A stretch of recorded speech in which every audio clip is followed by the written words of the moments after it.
Does anarcho-capitalism lead to corporate feudalism? Imagine a world where there are no governments, just private companies and individuals trading services and property. Sounds simple, right? But some people worry that this could turn into a new kind of hierarchy, like feudal times, with big corporations controlling everything. So, does anarcho-capitalism actually lead to a system where a few powerful firms dominate others like feudal lords? Let's look at what the facts say. Anarcho-capitalism is a philosophy that wants to get rid of the state completely. Instead, it relies on private companies and voluntary agreements to handle everything from law enforcement to infrastructure. It's based on the idea that individuals own themselves and their property fully, and that no one should use force against others unless in self-defense. This means all interactions should be consensual and based on contracts. Now, critics say that without government oversight, big companies could monopolize essential services and create a hierarchy similar to feudalism. They worry that powerful corporations might control land, resources, and even people's lives, just like feudal lords did in medieval times.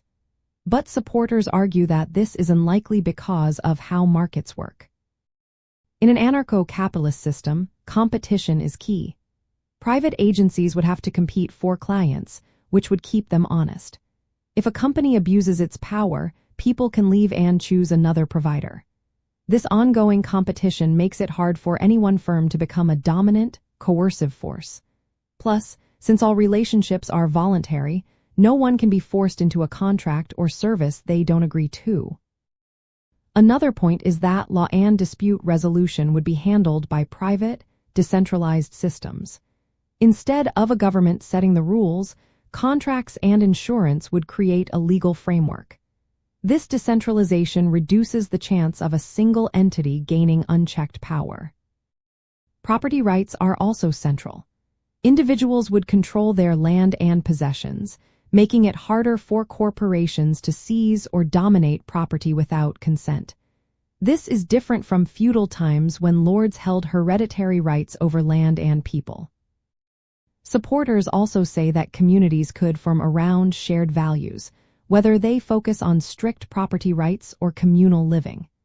This diversity creates options for people and prevents a rigid hierarchy from forming.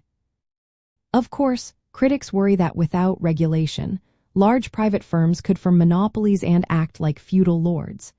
They argue that the profit motive might encourage some companies to push boundaries and dominate markets. But anarcho-capitalists believe that market forces and the threat of losing customers would prevent this. If a company becomes too coercive, people will leave and find alternatives. In practical terms, contracts and repeated interactions help keep providers honest. The desire to maintain a good reputation and profit encourages respectful treatment of clients. This differs sharply from feudal systems, which relied on hereditary privilege and coercion.